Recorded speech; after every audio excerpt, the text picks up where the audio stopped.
त्यांना अमानुषपणाची वागणूक देणे याच्यामध्ये भारतीय जनता पक्ष मोठ्या आघाडीवर आहे। त्यांनी सांगितलं की आक्षेपार्ह विधानं करायची नाही आम्ही। आता वकील इथे काही जण वकील पण आहेत, आपण सगळेजण नागरिक म्हणून पण विचार करू शकतो की आक्षेपार्ह विधान आहे की नाही कोण ठरवणार? भाजपचे कार्यकर्ते ठरवणार? संघाच्या पिल्लावळीतले लोक ठरवणार? कोण ठरवणार? सगळ्यात जास्त आक्षेपार्ह विधान करणारे भारताचे पंतप्रधान आहेत। आम्ही कोणाकडे जायचं? कारण का पोलीस त्यांच्याच, यंत्रणा त्यांच्याच, आम्ही कोणाकडे जायचं? तुम्ही निवेदन तरी जाण्यासाठी जाऊ शकले कारण की तुम्ही भाजपचे कार्यकर्ते आहात। हाच प्रश्न आहे आमच्या लोकशाहीच्या समोरचा की आम्ही बेकायदेशीर पद्धतीने कामकाज महत्वाच्या संविधानिक पदांवर बसून करणाऱ्यांविरुद्ध कुठे जायचं? आणि निखिल वागळे सर, विश्वंभर चौधरी, मी, आम्ही तिघांनी ठरवलं की आपण लोकांसमोर जायचं। यांनी त्या निवेदनात सांगितलं आणि 2-4 टुकार लोकांनी व्हिडिओ सुद्धा केलेला आहे भारतीय जनता पक्षाचे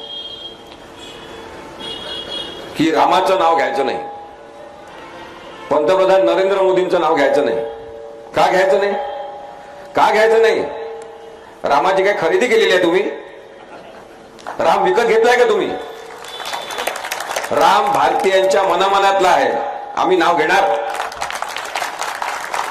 आणि लोकशाही पद्धतीने निवडून आलेले पंतप्रधान जोपर्यंत त्या पदावर बसलेले आहेत आम्ही त्या व्यक्तीबद्दल सुद्धा बोलणार। पंतप्रधान तुमच्या मालकीचे आहेत का? पंतप्रधान पदाच्या संदर्भात काही आपण बोललं, त्या व्यक्तीबद्दल काही बोललं, नरेंद्र मोदींबद्दल, तर यांना लगेच राग येतो आणि ते आपल्याला सांगतात की पंतप्रधान पदावर, संविधानिक पदावर बसलेल्या व्यक्तीबद्दल तुम्ही बोलताय म्हणजे तुम्ही पंतप्रधान पदाचा अपमान करताय। मी आपल्याला पुन्हा एकदा कायदेशीर दृष्टिकोनातून सुद्धा सांगतो, पंतप्रधान पदावर बसलेल्या व्यक्तीच्या प्रवृत्तीचं आणि त्याच्या कामाचं विश्लेषण करणं म्हणजे त्या व्यक्तीच्या पदाचा अपमान नाही, त्या व्यक्तीचं ते विश्लेषण आहे। मी, विश्वंभर आणि निखिल वागळे सर सुद्धा आम्ही प्रत्येक वाक्यात त्याच्यानंतर आज पंतप्रधानांबद्दल बोलणार। तुमचे जर इथे चेले चपाटे तुम्ही पाठवलेले असतील ऐकायला, व्हिडिओ शूटिंग करायला करा, व्हिडिओ शूटिंग करा, ऐका आणि तुमच्या आईबापांना जाऊन सांगा आम्ही पंतप्रधानांबद्दल बोलणार। आमचे पण ते पंतप्रधान आहेत। लोकशाहीनुसार जेव्हा एखादा पंतप्रधान म्हणून कोणी निवडून येतो तेव्हा तो संपूर्ण देशाचा पंतप्रधान असतो आणि म्हणून नरेंद्र मोदी यांच्याबद्दल आम्ही बोलणार। आमचं नरेंद्र मोदींशी काही भांडण नाही, आमचं अमित शहांशी काही भांडण नाही। आमचं भांडण आहे की या चुकीच्या प्रवृत्ती आहेत। आमचं म्हणणं आहे की लोकशाही पायदळी तुडून ज्या पद्धतीने निर्णय घेतात ती प्रक्रिया बेकायदेशीर आहे। ते अनेकदा शासकीय यंत्रणांचा, पोलिसांसकट सगळ्या यंत्रणांचा ते गैरवापर करतात म्हणून आम्ही त्यांच्याबद्दल बोलतो, आम्ही त्यांच्या कामाचं विश्लेषण करतो। आमचं असं म्हणणं आहे भारतीय नागरिक म्हणून की तुम्ही पंतप्रधान पदावर बसून पंतप्रधान पदाची प्रतिष्ठा मलिन करत असल्यामुळे आम्ही तुमच्याबद्दल बोलतो। जमलेल्या एकमेव जो राजकीय पक्ष फुटला नाही आतापर्यंत भारतामधला त्या काँग्रेस पक्षाचे अनेक कार्यकर्ते इथे आहेत। ओरिजिनल शिवसेना पक्षाचे लोक इथे आहेत, ओरिजिनल राष्ट्रवादीचे इथे लोक आहेत,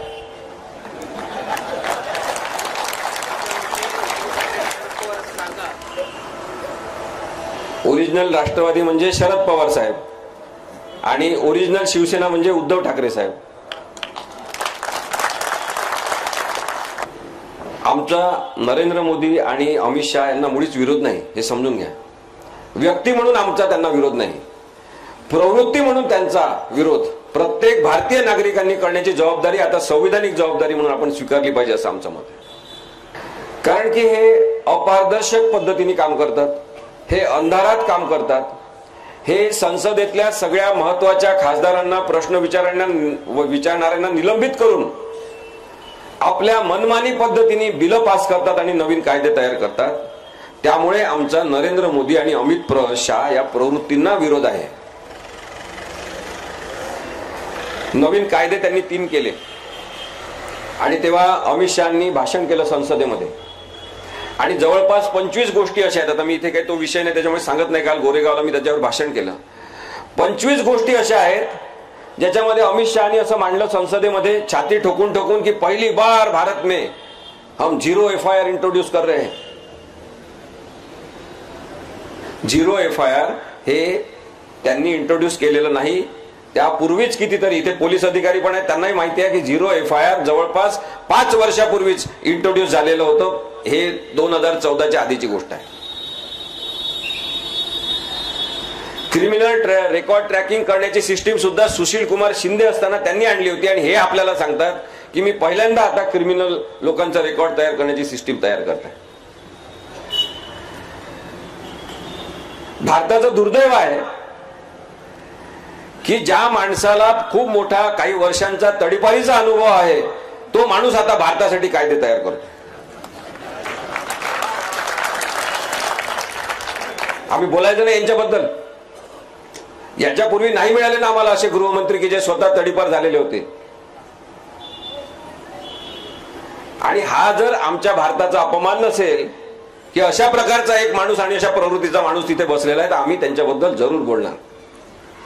आपण ईडी पाहिलेली आहे, CBI पाहिलेली आहे, इन्कम टॅक्स डिपार्टमेंट पाहिलेला आहे, नार्कोटिक्स कंट्रोल ब्युरो पाहिलेला आहे, NIA पाहिलेला आहे आणि पोलिसांचा सुद्धा गैरवापर पाहिलेला आहे.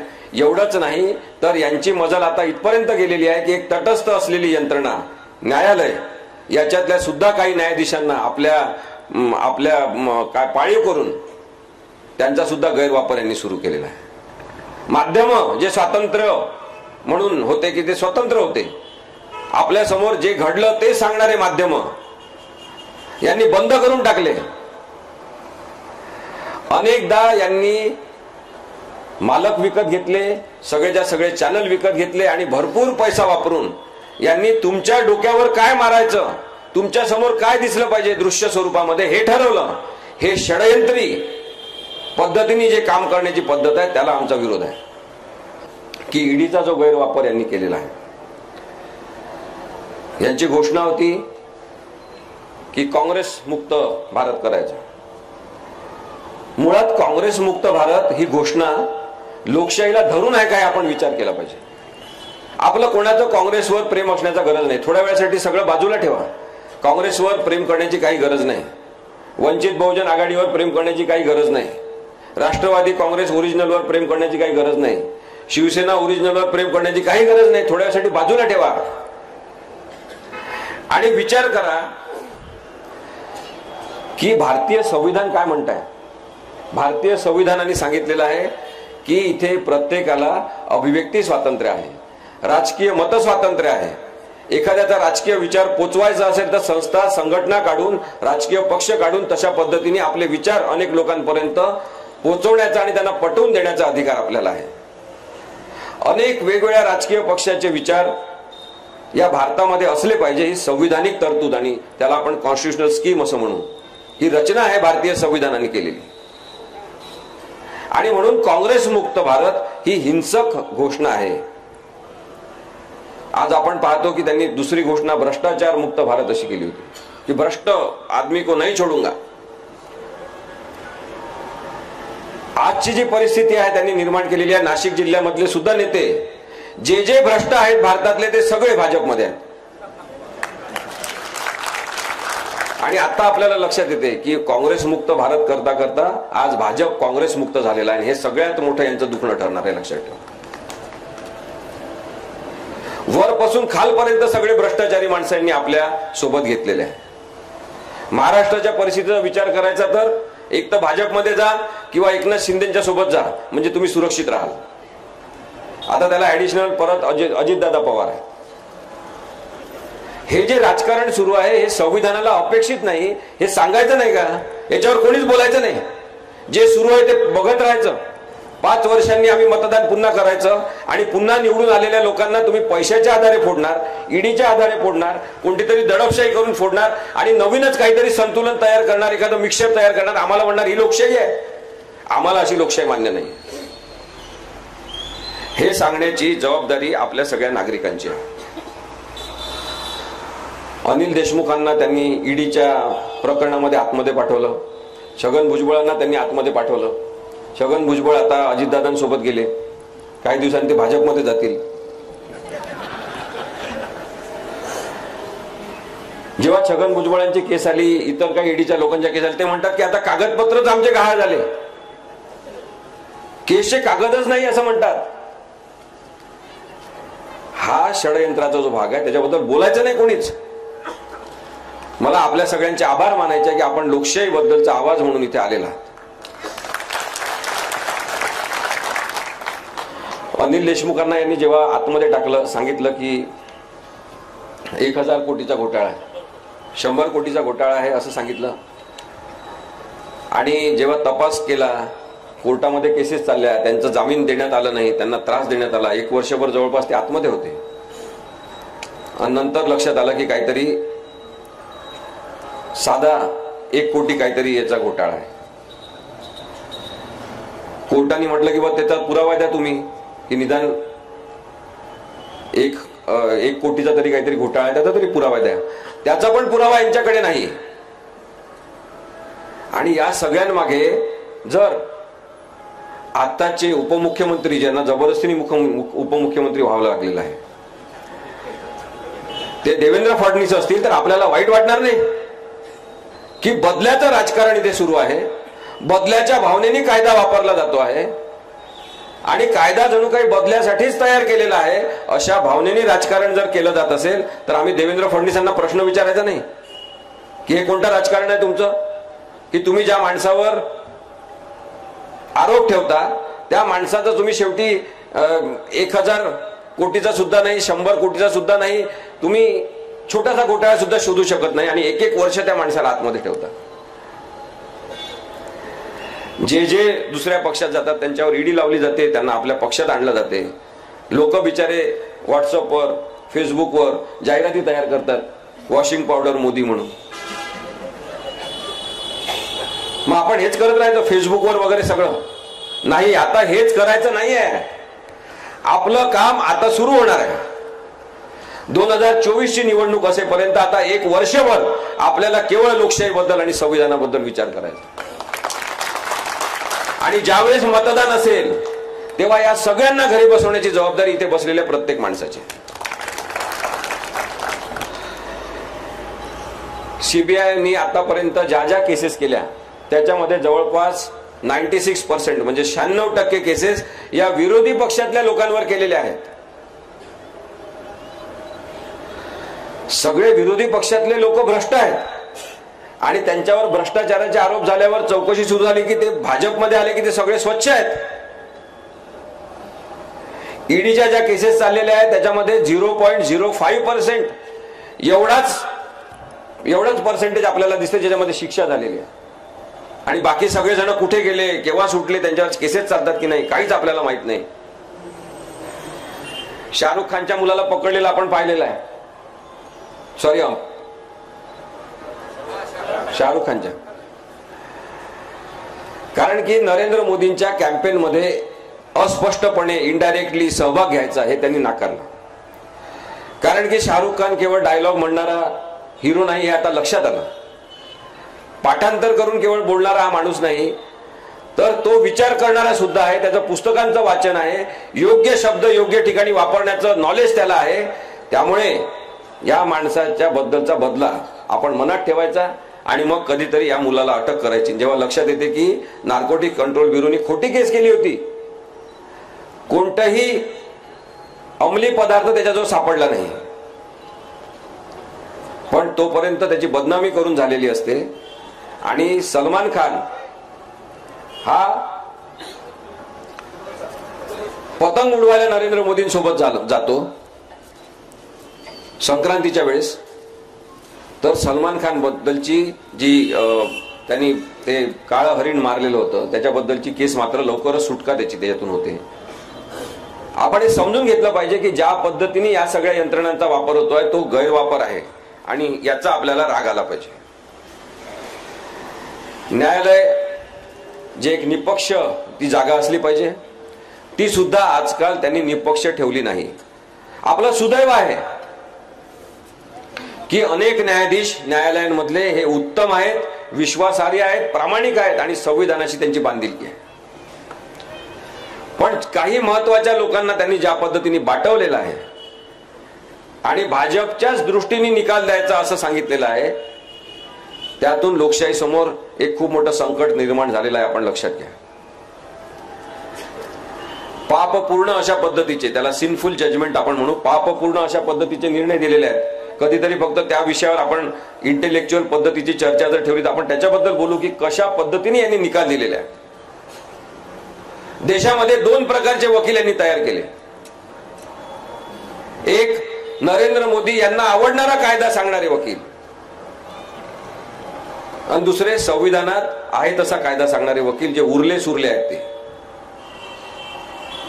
इथे काही वकील असतील त्यांना माहिती आहे, प्रत्येक जिल्ह्यात, प्रत्येक तालुक्यात, हायकोर्टामध्ये, भारतातल्या सगळ्या आणि सर्वोच्च न्यायालयामध्ये सुद्धा हेच वातावरण आहे की त्यांनी म्हटलेला कायदा सांगा, त्यांना आवडेल असा कायदा सांगा, त्याचा अर्थ तसा काढा. एक न शिकलेला माणूस कायद्याचे अर्थ कसे काढायचे यासाठी दहशत निर्माण करत असेल तर आपण विचार करा की यांच्याबद्दल बोलणं किती आवश्यक आहे. एककल्ली व्यवस्था यांनी निर्माण केल्या. कोणत्याही प्रकारे पारदर्शकता यांनी ठेवली नाही आणि ज्या पद्धतीने हे वेगवेगळ्या प्रकारचे कपडे घालून सतत येत असतात, टोप्या घालतात, मोराचे पिसं लावतात, कधी शिंग लावतात, ते टोप्या घालतात. हा जो दशावतारी माणूस आहे, या प्रवृत्तीचा अंत लोकशाही मधल्या नागरिकांनी केला पाहिजे. त्यांचं म्हणणं आहे मला सगळ्यांनी रिस्पेक्ट दिला पाहिजे असं त्यांचं म्हणणं आहे. मग ते काय करतात की कधी कधी जबरदस्तीने शास्त्रज्ञांकडे जातात, जबरदस्तीने ओढतात असं आणि त्याला रडायला लावतात. इथं रड बाव माझ्या छातीवर, सगळ्यांना दिसलं पाहिजे. यांचे 2 प्लॅन तयार असतात जेव्हा वर्ल्ड कप क्रिकेटची मॅच असते शेवटची, किंवा वर्ल्ड कप जिंकलं तर काय आणि हरल्यावर काय करायचं. मग दुर्दैवाने भारत हरल्यावर लगेच तिथे गेले, जबरदस्तीने क्रिकेटच्या खेळाडूंचे हात ओढून माझ्याजवळ या तुम्ही, मी तुम्हाला सांत्वन करतो. भारताच्या पंतप्रधानांचं हे काम आहे? अशा फुटकळ दर्जाचं काम तुम्ही करता आणि तुम्ही म्हणता की आमच्याबद्दल बोलायचं नाही. पंतप्रधान पदावर बसून त्या पदाचा अपमान करणं भारताच्या लोकशाहीला चालणार नाही. तुम्ही निघून जा, घरी जा. 2024 मध्ये यांना हरवा. अत्यंत आवश्यकतेची बाब म्हणून आपण हे समजून घेतलं पाहिजे की लोकशाही जर टिकली पाहिजे असं वाटत असेल, आपलं जीवन जर चांगलं झालं पाहिजे असं वाटत असेल तर नरेंद्र मोदी, अमित शहा, भाजप यांना आता घरी पाठवणं अत्यंत आवश्यक आहे. यांचं ना राष्ट्रगीतावर प्रेम आहे, ना राष्ट्रध्वजाबद्दल यांना आदर आहे, ना यांना राष्ट्रपित्याबद्दल काय आदर आहे. राष्ट्रपित्याला तर यांच्याच प्रवृत्तीपैकी एका जणांनी झोपवलेला आहे, गोळ्या घालून मारलेला आहे. नरेंद्र मोदी पंतप्रधान झाले तेव्हा, त्यांनी पहिल्यांदा पंतप्रधान झाले तेव्हा संसदेच्या पायऱ्यांवर असं त्यांनी नतमस्तक झाले, पाया पडले. अनेक लोकांना गैरवरून आलं, पहिल्यांदा असा पंतप्रधान आहे की पायऱ्यांवर डोकं ठेवून हे नमस्कार करतोय, नतमस्तक होतोय. काय आदरपूर्ण माणूस आहे. आपण तेव्हा विसरलो होतो भावनाशील होऊन की नथुराम गोडसेंनी सुद्धा महात्मा गांधींचा खून करण्याच्या आधी पाया पडलेला होता. या प्रवृत्तीला विरोध आहे आपला. आपलं म्हणणंच आहे की तुम्ही चुकीचे व्यक्ती आहात, तुम्ही खोटारडे आहात. यांचे खोटे सांगायचे असतील तर आपल्याला ही सभा पुरणार नाही, रात्र संपून जाईल. एखाद्या कोजागिरीच्या दिवशी बोलवा तुम्ही, आम्ही तुम्हाला सगळे खोटारड्यांचं सांगू. दररोज यांना 15, 20, 25 खोटं बोलल्याशिवाय यांचं पोट भरत नाही. इतक्या वाईट पद्धतीने जे खोटं बोलतात, ज्यांचं राष्ट्रगीताला नेहमी विरोध राहिलेला आहे, हे म्हणतात की वंदे मातरम हे राष्ट्रगीत पाहिजे. ते राष्ट्रगान आहे.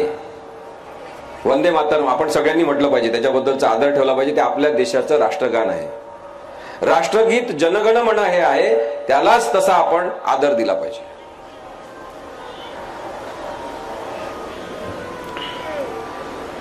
खरं तर वंदे मातरम हे काँग्रेसच्या सगळ्या सभांमध्ये आधी म्हटलं जायचं.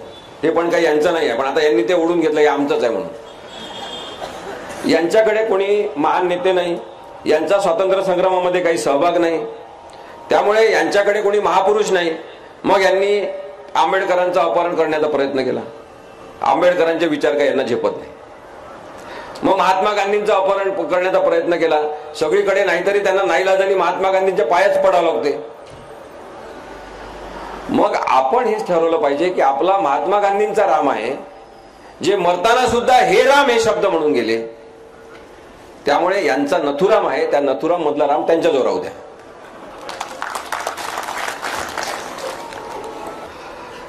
एक संभाजी भिडे नावाचा माणूस आहे, मनोहर उर्फ संभाजी भिडे. मनोहर कुलकर्णी असं नाव आहे म्हणतात काही जण त्याचं. आता यांच्या संदर्भात काम करणाऱ्या माणसांचं आणखी एक वैशिष्ट्य असते, त्यांचे 2 किंवा 3 नाव असतात. त्याच्याबद्दल सतत कन्फ्युजन असते की खरं नाव कोणतं आहे, खरं कोण आहे. मग यांचे कोणी गुरु असतील त्याला ते श्री श्री असं लावतात, म्हणजे काय आपल्याला काही कळत नाही कशासाठी श्री श्री असं करतात ते. या संभाजी भिडेंनी अत्यंत विषारी लोक महाराष्ट्रामध्ये निर्माण केलेले आहेत. आपण चांगले हिंदू आहोत आणि इथे बसलेल्या प्रत्येक माणसाने चांगला हिंदू बनण्याचा प्रयत्न केला पाहिजे. संभाजी भिडेच्या काही चेल्या चपाट्यांनी 15 ऑगस्टला मोठा भगवा झेंडा घेतला आणि सांगलीमध्ये मिरवणूक काढली. मिरवणूक काढताना ते सगळे घोषणा देत होते, ज्या अकराळ विक्राळ आणि अशा घोषणा असतात लोकशाही विरोधी सुद्धा, त्या घोषणा देत होते. तर पोलिसांनी त्यांना विचारलं पाहिजे होतं की तुम्ही ही घोषणा अशी का देताय, 15 ऑगस्टच्या दिवशी तुम्ही भगवा झेंडा घेऊन एवढा मोठा अशी रॅली का काढताय. पण पोलिसांनी त्यांना काही विचारलं नाही. पत्रकारांनी त्यांना विचारलं की तुम्ही असा भगवा झेंडा 15 ऑगस्टच्या दिवशी का घेताय, तुम्ही तिरंगा राष्ट्रध्वज घेतला पाहिजे खांद्यावर. तर त्यांनी सांगितलं की भगवा आमच्या खांद्यावर आहे, तिरंगा आमच्या मनात आहे, राष्ट्रध्वज आमच्या मनात आहे. हे त्यांनी उत्तर दिलं. काही जणांनी तक्रारी केल्या, पोलिसांनी तक्रारी घेतल्या नाही. आजपर्यंत 15 ऑगस्टला भगवा झेंडा घेऊन रॅली काढणाऱ्या या लोकांवर कोणत्याही प्रकारचा गुन्हा नोंद झालेला नाही. मग आता थोड्या वेळासाठी आपण विचार करू की समजा त्या हिंदुत्ववादी कट्टर लोकांच्या ऐवजी तिथे कट्टर मुस्लिमवादी काही असते आणि त्यांनी मोठा हिरवा झेंडा घेतला असता आपल्या खांद्यावर 15 ऑगस्टच्या दिवशी, ते निघाले असते रॅली घेऊन आणि त्यांना अडवलं असतं पत्रकारांनी, त्यांना विचारलं असतं की तुम्ही असं का करताय, 15 ऑगस्ट आहे, राष्ट्रध्वज घ्या खांद्यावर, तिरंगा असला पाहिजे खांद्यावर. आणि त्या लोकांनी जर उत्तर दिलं असतं की आमच्या खांद्यावर हिरवा आहे पण आमच्या मनामध्ये तिरंगा आहे, आपल्याला चाललं असतं का, पोलिसांना चाललं असतं का. एका कोणत्या तरी फालतू माणसाने तक्रार केली असती, लगेच गुन्हा नोंद झाला असता. पण आजपर्यंत संभाजी भिडे आणि त्याच्या पिल्लावळीच्या लोकांवर गुन्हा दाखल झालेला नाही. माझं एवढंच म्हणणं आहे की कायदा असेल तर सगळ्यांसाठी समान असला पाहिजे. केवळ नरेंद्र मोदी एकदा आले आणि हेलिकॉप्टरच्या तिथून उतरून याच्याशी बोलले, त्याचा एवढा प्रभाव पोलिसांनी घेतलेला आहे की याच्या विरुद्ध कोणतेही गुन्हे दाखल होत नाही. हा महात्मा गांधींबद्दल वाईट बोलतो, हा महात्मा फुलेंबद्दल वाईट बोलतो, अनेक समाजामध्ये हिंसा पसरवणारे विधान करतो, पण हा माणूस अजूनही मोकाट आहे. अशा मोकाट सांडांना तुम्ही अरेस्ट करा आणि मग आमच्याकडे या सांगायला हे बोलू नका ते बोलू नका. संपूर्ण भारत एक अधीर देश, हिंसक देश यांनी करून टाकलेला आहे आणि याच्याबद्दल आमचा आक्षेप आहे. आणि म्हणून मला असं वाटते की निर्भय बनवला मिळणारा हा प्रतिसाद लोकांच्या मनातला राग आहे, लोकांच्या मनातली अस्वस्थता आहे की किती दिवस आम्ही पाहत बसणार. महागाईबद्दल बोलत नाही, बेरोजगारीबद्दल बोलत नाही, स्वतःच्याच लोकांसाठी कायदे करतात, स्वतःचेच व्यापारी वाढवतात, त्याच्याबद्दल कोणीच काही बोलत नाही आणि कोणी बोलायलाच नको म्हणून दहशत निर्माण केली जाते. याच्या विरुद्ध निर्भय बनव असल्यामुळे हा जनतेचा आवाज आहे, हा लोकांचा आवाज आहे, त्याच्यामुळे याला एवढा सपोर्ट सगळीकडे मिळतो. 3-3, 4-4 हजार लोक जमा व्हायला लागले. आम्ही काही खूप मोठे महान लोक नाही आहे, विश्वंभर चौधरी, मी सामान्य आपल्यापैकी कोणीतरी आहोत. पण आम्ही हा वसा घेतला, निखिल वागळे सरांनी प्रोत्साहन दिलं आम्हाला नेहमी, आणि आज आपण पाहतो की हा एक खूप मोठा माहोल तयार झालेला आहे, एक खूप मोठी मिरवणूक तयार झालेली आहे लोकशाहीची, जी महाराष्ट्रातल्या प्रत्येक गावामध्ये एकत्रित होत आहे. आणि हा लोकशाहीचा जो आवाज आहे त्याच्यात भाजप दबून जाणार हे मी आपल्याला सांगतो. महाराष्ट्रामध्ये राजकीय चित्र बदलणार आहे. इथे भाजप आता येणार नाही. शेवटचा मुद्दा मी अपात्रतेच्या संदर्भातला नक्की बोलला पाहिजे असं निखिल वागळे सर पण म्हणाले.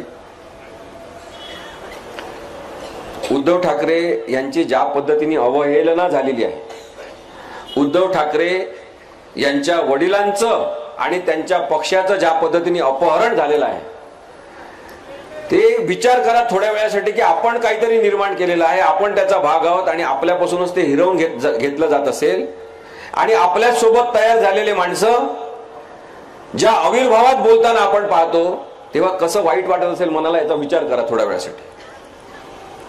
आणि त्याच पार्श्वभूमीवर मग जेव्हा केस चालते अपात्रतेच्या प्रकरणाची, सुप्रीम कोर्ट निकाल देतात, 5.5 महिन्याचं हिअरिंग होते, त्याच्यावर सुप्रीम कोर्ट सांगतात की भरत गोगावले यांची नियुक्ती व्हीप म्हणून केली होती आणि त्याला राहुल नार्वेकर अध्यक्ष यांनी मान्यता दिली होती, ते बेकायदेशीर आहे. हे सांगितलं जाते की एकनाथ शिंदे यांना गटनेता म्हणून राहुल नार्वेकर यांनी अध्यक्ष म्हणून मान्यता देणं बेकायदेशीर आहे. एक अत्यंत विस्तृत निर्णय दिला जातो आणि त्या निर्णयाच्या आधारे केवळ राहुल नार्वेकर यांना निकाल जाहीर करायचा आहे. कारण अपात्रतेच्या कायद्यानुसार, पक्षांतर बंदी कायद्यातल्या कलमांनुसार राहुल नार्वेकर यांनाच अधिकार आहे विधानसभा अध्यक्ष म्हणून की त्यांनी अपात्रतेच्या संदर्भातला निर्णय जाहीर केला पाहिजे. यांच्याकडे प्रकरण पाठवलं जाते, ते मुद्दाम विलंब लावतात, कधी हे कागदपत्र पाहिजे तर कधी ते कागदपत्र पाहिजे आणि मुद्दाम विलंब लावण्याच्या या सगळ्या प्रयत्नांवर सुद्धा सर्वोच्च न्यायालयाला सांगावं लागते की तुम्ही लवकरात लवकर सुनावणी घ्या. मग हे सांगतात, सगळीकडे गैरसमज पसरवतात कॅमेऱ्यासमोर की माझ्या कामकाजामध्ये कोणतंच न्यायालय ढवळाढवळ करू शकत नाही. तेव्हा सर्वोच्च न्यायालयाला सांगावं लागते की तुम्ही केवळ विधानसभेचे अध्यक्ष नाही, तुम्ही जेव्हा अपात्रतेच्या प्रकरणाची सुनावणी करता तेव्हा तुम्ही एका ट्रिब्युनलचे प्रमुख आहात आणि न्यायिक एका ट्रिब्युनलचे प्रमुख तुम्ही असल्यामुळे तुमच्या कामकाजाबद्दलचं विश्लेषण करणं आणि त्याच्यात दखलंदाजी करण्याचा आम्हाला हक्क आहे. तरी हा माणूस ऐकत नाही आणि मग 10 जानेवारी तारीख द्यावी लागते की या तारखेला तरी तुम्ही जाहीर करा आणि मग हे निर्णय देतात. आणि निर्णय अत्यंत महान, कोणीच अपात्र नाही. पळून गेले लोक, पळवण्यात आले लोक, ते भरत गोगावले प्रश्नाचं उत्तर देताना विधानसभेतल्या त्या क्रॉस एक्झामिनेशन मध्ये म्हणाले की मी सुरतला गेलो कारण की छत्रपती शिवाजी महाराज तिथे गेले होते, मला वाटलं की चांगली जागा असेल. आपण आतापर्यंत ज्या ज्या बिंडोक लोकांना निवडून दिलेला आहे त्या सगळ्यांची आपण आता विश्लेषण करून चिकित्सा करून यादी तयार केली पाहिजे. हे म्हणतात आम्ही ट्रिपसाठी गेलो होतो. एकाच वेळेस तुम्ही ट्रिपसाठी जाता, त्याच वेळेस तुमचे सगळे मोबाईल बंद असतात, तुमच्या ट्रिपमध्ये कोणी तुमचे बायका मुलं नसतात. ही कोणती ट्रिप आहे तुमची? आणि तुम्ही नेमके सगळेजण सुरतला जाता, मग तिथून नेमके सगळेजण तुम्ही गुवाहाटीला जाता. भाजप शासित प्रदेशांमध्येच तुम्ही कशी ट्रिप काढता? कारण तुम्हाला तिथे संरक्षण मिळते. हे सगळं पक्षविरोधी कारवायाचं लक्षण आहे आणि पक्षविरोधी कारवायासाठी हे सगळेजण एकनाथ शिंदेसोबत पळून गेलेले सगळेजण अपात्र ठरतात. हे मी तुम्हाला आता पुन्हा एकदा सांगतो. ठीक आहे, राहुल नार्वेकर यांनी निकाल दिला नाही, त्यांनी कुणालाच अपात्र ठरवलं नाही, पण त्यांनी कारण काय दिलं? त्यांनी कारण दिलं कोणीच अपात्र नाही, कारण की हे अपात्रते संदर्भातलं प्रकरण नाही, हे प्रकरण पक्षांतर्गत वादाचं प्रकरण आहे. हे इंटर पॉलिटिकल पार्टी डिस्प्यूट्स आहे. मग सुप्रीम कोर्टाचे चीफ जस्टिस ऑफ इंडिया, ते 4 न्यायाधीश ज्यांनी आपली हयात घालवली पूर्ण वकिली क्षेत्रामध्ये, त्यांनी सांगितलं की हे पक्षांतर बंदी प्रकरण कायद्याचं प्रकरण आहे म्हणून तुम्ही हाताळा. तुम्हाला जर असं वाटते की हे पक्षांतर बंदी कायद्याचं प्रकरण नव्हतं तर तुम्ही निर्णय कशाला दिला? एका वेळी तुम्ही कळून द्यायचं की हे पक्षांतर बंदी कायद्याचं प्रकरण नाही, तुमच्याकडे परत पाठवत आहे. तुम्ही निर्णय देता संपूर्ण पक्षांतर बंदी कायद्याचं प्रकरण नसेल तर तुम्हाला अधिकारच नाही, शून्य अधिकार आहे राहुल नार्वेकर यांना जर पक्षांतर बंदी कायद्याचं प्रकरण नसेल तर. सगळीच्या सगळी बेकायदेशीरता यांनी याच्यात आणलेली आहे आणि आता राष्ट्रवादी काँग्रेस सोबत तोच खेळ यांनी सुरू केलेला आहे. ते म्हणतात आता शरद पवार साहेब हे काही अध्यक्षच नव्हते, सदस्यच नव्हते, म्हणजे उद्या इथं शरद पवार साहेब येऊन उभे राहतील ते म्हणजे नाही इथे कोणी शरद पवार उभेच नाही, म्हणजे यांना जे दिसेल तेच आपण मान्य करायचं. या पद्धतीने जर कायद्याची मोडतोड होत असेल, जसा वाटेल तसा अर्थ काढण्यात येत असेल, तर एक गोष्ट लक्षात घेतली पाहिजे. डॉक्टर आंबेडकरांनी भारतीय संविधान लिहित असताना त्यांना कदाचित माहिती नव्हतं की इतक्या बदमाश प्रवृत्तीचे लोक येणार आहेत की जे कायद्यातल्या उणीवांचा असा गैरवापर करतील. विस्तृत राज्यघटना त्यांनी लेखी सगळ्यात मोठी राज्यघटना लिहिली. काही गोष्टी नाही लिहिलेल्या आहेत कारण की त्या नैतिकतेची जबाबदारी म्हणून आपण पाळल्या पाहिजे. यांची कोणतीही संविधानिक नैतिकता टिकलेली नाही आणि त्यामुळे राहुल नार्वेकर यांनी जो निर्णय दिलेला तो पूर्णपणे चुकीचा आहे. सुप्रीम कोर्टाकडून असूनही आशा आहेत की ते चांगला निर्णय देतील असं मला नक्की वाटते, कारण की त्यांनी संपूर्ण निर्णय दिलेला आहे, प्रकरण त्यांना माहिती आहे. काही जण मला म्हणतात की ते चुकीचे होते, काँग्रेसचे लोक, हे पक्षाचे लोक चुकीचे होते म्हणून यांना आम्ही निवडून दिलं. ठीक आहे, आपण त्यांना त्याच्यामुळेच निवडून दिलं. मग याच्यानंतर येणाऱ्या लोकांची काय गॅरंटी आहे? मुळीच गॅरंटी नाही. याच्यानंतर येणाऱ्या लोकांची सुद्धा मुळीच गॅरंटी नाही. पण लोकशाहीला काय अपेक्षित आहे की नवीन नवीन चुका करणारे येऊ द्या, काही हरकत नाही, पण एकच चुका करणारा माणूस जेव्हा माहीत झाला की हा चुकीचा माणूस आहे, पुन्हा पुन्हा त्यांना निवडून देणं आपला मूर्खपणा ठरेल. आणि म्हणून आपल्याला आता स्वतःमध्ये सुधारणा केली पाहिजे. यांना आरसा दाखवला की यांना राग येतो, मग हे पोलिसांकडे तक्रारी करतात. देवेंद्र फडणवीस आता खूप रागीट झालेले आहेत, बदल्याच्या भावनेने पेटलेले आहेत.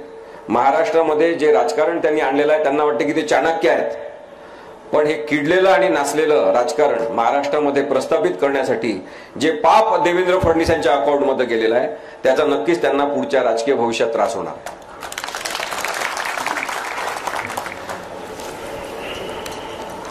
एक शेर आहे, तो मी आपल्याला सांगतो आणि थांबतो. असं म्हणतात त्या शेर मध्ये की काच को पारा चढ़ा दिया, काच को पारा चढ़ा दिया तो आईना बन गया, हमने उनको आईना दिखा दिया तो उनका पारा चढ़ गया. वाह वाह. आपण कधीतरी नागरिक म्हणून बोलण्याची सवय लावली पाहिजे. सगळ्या यंत्रणा या दोषमुक्त असण्यासाठी आपण प्रयत्न केले पाहिजे. पोलीस हे माणूस आहेत अशा पद्धतीने त्यांच्याकडे बघितलं पाहिजे. न्यायव्यवस्था आपली आहे, ती न्यायाधीशांची आणि वकिलांची नाही, तिथे जाणाऱ्या पक्षकारांची आहे, हे आपण समजून घेतलं पाहिजे. आणि या सगळ्या यंत्रणांवर सामान्यातल्या सामान्य माणसाची मालकी आहे. जो या सगळ्या यंत्रणांवर लोकशाहीमधल्या सामान्य माणसाची मालकी आहे असं मान्य करेल तो आता आपल्यावर राज्य करेल. आता हे राज्य बदललं पाहिजे. आणि महाराष्ट्राने जरी हा निर्णय घेतला आणि 2024च्या निवडणुकापर्यंत आपण सगळेजण राजकीय विचार करणारे झालो पाहिजे. काही लोक मला म्हणतात तुम्ही वकील आहे, तुम्ही कोर्टात बोला. तर म्हणून मी शेवटचा मुद्दा सांगून थांबतो की आपण डॉक्टर असा, वकील असा, कोणी फार्मासिस्ट असेल, कोणी शेतकरी असेल, कोणी कामगार असेल, आपण सगळेच जण राजकीय आहोत.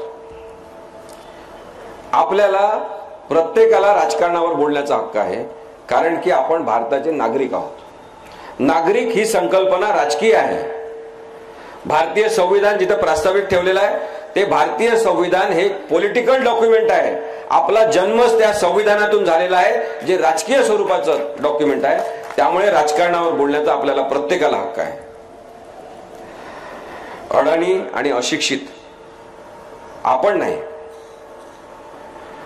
अडाणी अशिक्षितपणा जर आपल्या पंतप्रधानमध्ये असेल तर आपल्याला आता या पंतप्रधानाला नकार दिला पाहिजे. आपण ही हिंमत सगळ्यांनी ठेवा.